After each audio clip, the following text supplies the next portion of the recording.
ஆழ்வார் சொன்னதும் திருமழிசை ஆழ்வாரின் சீடன் கணிகண்ணன் போறான் பெருமாட்ட, ஏன்னா ஊரை விட்டு போன்னு சொல்லிட்டாரியா ராஜா, நீ என்ன பாம்பு படுக்கல சாவசமா படுத்துட்டு இருக்க. கணிகண்ணன் போகின்றான் காமரும் பூங்கச்சி மணிவண்ணா நீ கிடக்க வேண்டா, துணிவுடைய சென்னா புலவன் யான் செல்லுகின்றேன் உன் பைனாக பாயை சுருட்டி கொண்டார். பாம்பு படுக்க ஒரே சுருட்டிட்டு ஊரை விட்டா போயிட்டார் பெருமாள். சொன்ன வண்ணம் செய்த பெருமாள். காஞ்சிபுரம் ராஜா வந்தா மறுநாள் மூலஸ்தானத்துல சாமியை காணோம்.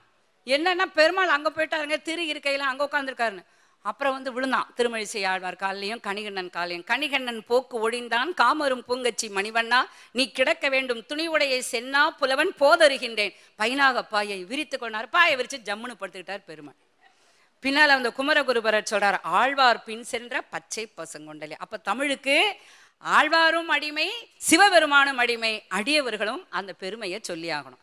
அப்படிப்பட்ட அடியவர்களை மதிக்காம இவர் பாட்டுக்கு உள்ள போயிட்டாருன்னு விரண்மிண்டர் சொன்னார். புறம்பு ஆரூரனும் புறம்பு, ஆரூரனுக்கு அருள் செய்த சிவனும் புறம்பு. புறம்புங்கிற தமிழ் வார்த்தைக்கு ஆங்கிலத்துல பாய்காட் சொல்றல, பாய்காட் பண்ணிடணும்னு. அதுக்கு அற்புதமான தமிழ் சொல். ஆனா என்ன வேடிக்கைன்னா, தமிழ் சொல்லை விளக்க நான் ஆங்கிலத்துக்கு போக வேண்டியிருக்கு.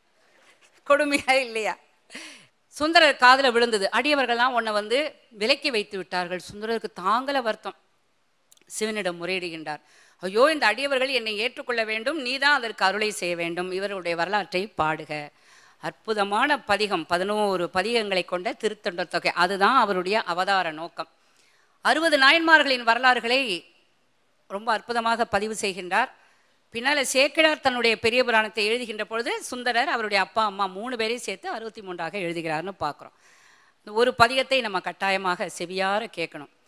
தில்லை வாழந்த நர்த்தம் அடியார்க்கும் அடியேன், திருநீல கண்டத்து குயவனார் கண்டியேன், இல்லையேயோ நாத இயற்பகைக்கும் அடியேன், இளையான் தன் குடிமாற அடியார்க்கும் அடியேன், வெல்லுமா மிக வல்ல மெய்ப்பொருளுக்கடியேன், விரி பொழில் சூழ்குன்றையார் விரண்மிண்டர் கண்டியேன், அல்லிமெல் முல்லையந்தார் அமர் நீதி கண்டியேன், அரூரில் அரூரன் அரூரில் அம்மானுக்காளே.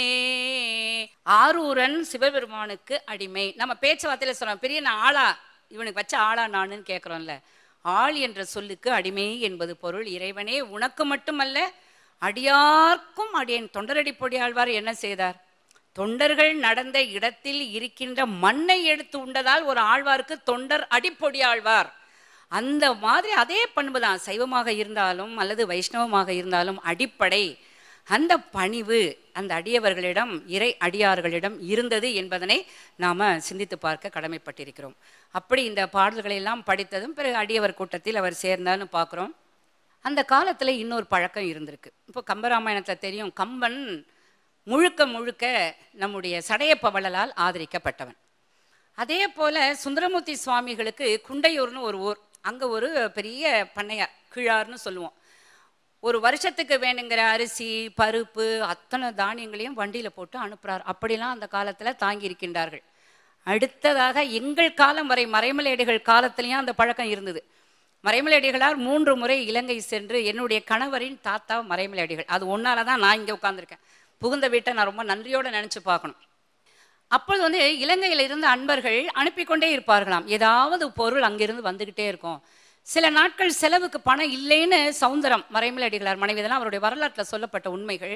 இன்னைக்கு சாமி வீட்டில் எல்லாம் சரியாக போச்சு. ஏன்னா இந்த மாதிரி பெரியவர்கள் வீட்டில் தினம் 50 பேர் சாப்பிடுவாங்க, கணக்கே கிடையாது. என்ன செய்யலான்னும் இடரெனும் தளரெனும் பாடு செக்கு வரும் அப்படிம்பாராம்.